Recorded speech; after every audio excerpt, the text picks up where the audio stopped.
Hello everyone, मेरा नाम है अंकित वर्मा एंड इस लेक्चर में हम बात करेंगे साइमन कमीशन की। इसके जो भी कारण थे और जो भी इसके इम्पैक्ट्स थे इंडिया के लोगों पर, there is a lot to learn and lot to know about it. इस लेक्चर के एंड में हमको पता लग जाएगा कि साइमन कमीशन है क्या, इसके क्या क्या कारण थे, इसके क्या क्या इम्पैक्ट्स है इंडिया के लोगों पर, और ये भी कि इंडियन नेशनल कांग्रेस का क्या रोल था इन सब में।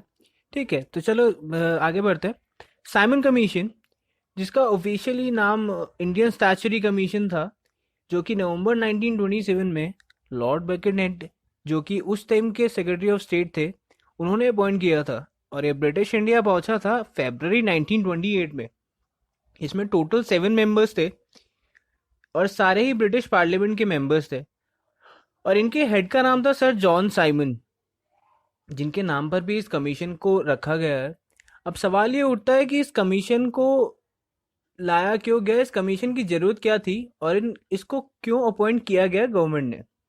ठीक है, 1919 का जो गवर्नमेंट ऑफ इंडिया एक्ट है, जिसको मोंटेक चेम्सफोर्ड रिफॉर्म भी कहते हैं 1919 का, जिसमें डायरेक्टरी सिस्टम भी लाया गया था, और गवर्नमेंट ने भी उस टाइम पर अनाउंस किया था, घोषणा की थी कि 10 साल बाद एक कमीशन बनाया जाएगा जो देखेगा कि जो चेंज, जो बदलाव लाए गए हैं वो सही थे या नहीं, और ये भी कि और कोई संवैधानिक बदलाव, कॉन्स्टिट्यूशनल रिफॉर्म लाने की जरूरत है या नहीं।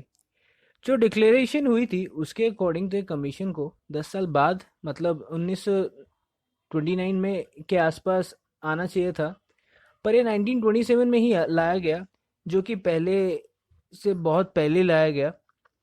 ठीक है, और ये सब इसलिए किया गया क्योंकि कंजर्वेटिव पार्टी जो ब्रिटेन में थी, उसको डर था कि आने वाले इलेक्शंस में जो लेबर पार्टी से हार जाएगी, और उसकी नज़र में जो गैर जिम्मेदार पार्टी थी, और वो नहीं चाहते थे कि कोई गैर जिम्मेदार पार्टी ब्रिटेन की इंपॉर्टेंट कॉलोनी पर कोई डिसीजन ले।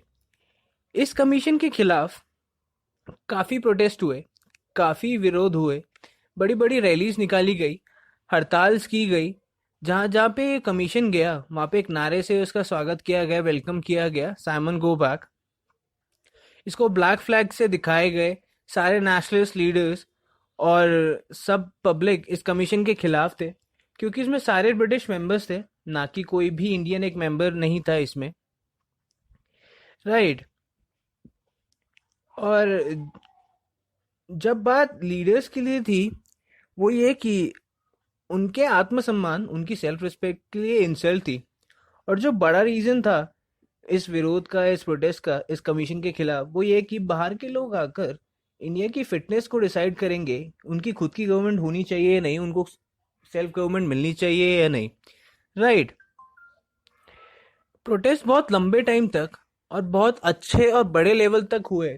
एक किस्से की तौर पर अक्टूबर 1928 में लाला लाजपत राय को बहुत बुरी तरह मारा गया था लाठी चार्ज में, जब वो कमीशन के खिलाफ प्रोटेस्ट कर रहे थे, और वो भी इस तरह कि वो अगली रात ही उनकी डेथ हो गई।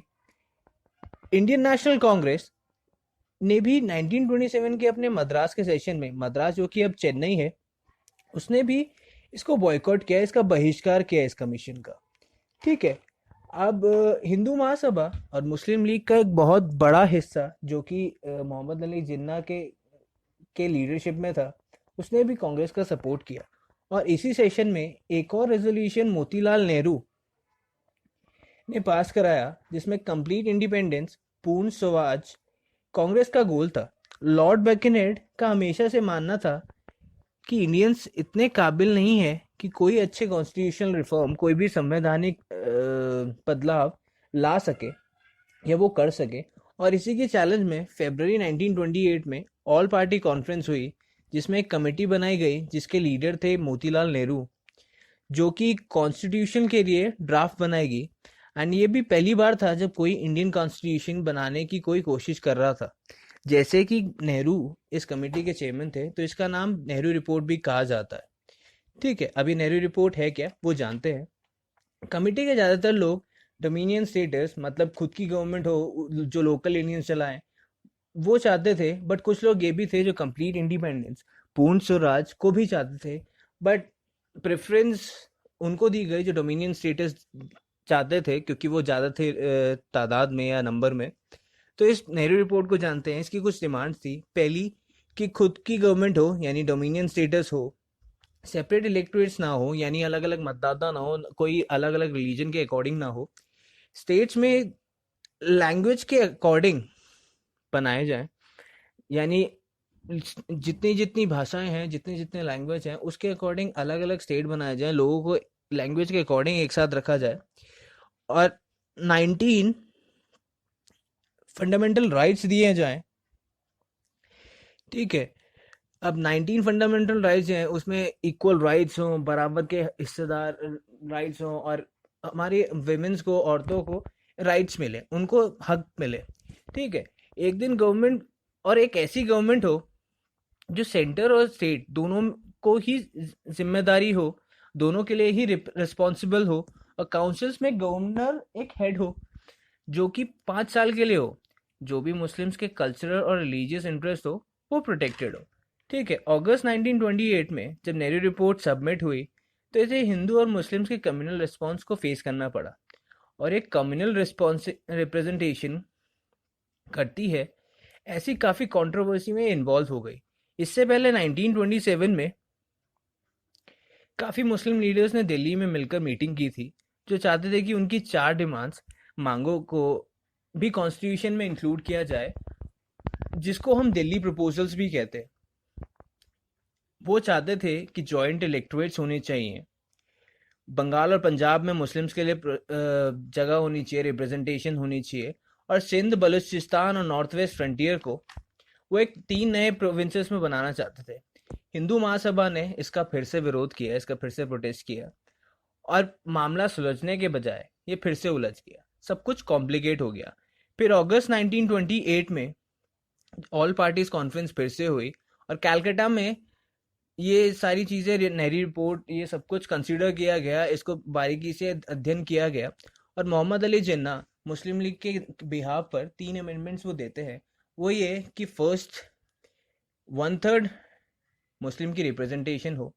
ठीक है, और मुस्लिम्स को बंगाल और पंजाब लेजिस्लेचर में भी रिप्रेजेंटेशन मिले, और प्रोविंसेस के पास ही रेसिजुअरी पावर्स हो।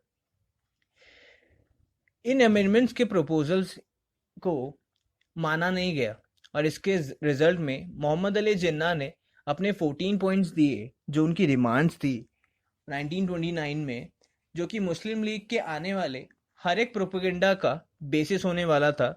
वो थे, प्रोविंसेस के पास रेसिजुअरी पावर्स हो, प्रोविंसेस में ऑटोनॉमी हो यानी स्वायत्त हो, उनके पास इंडिपेंडेंस हो। अगर सेंटर कोई कॉन्स्टिट्यूशनल अमेंडमेंट करना चाहता है जो कि स्टेट से रिलेटेड है, ये सेंटर को स्टेट से कोई पूछना चाहिए।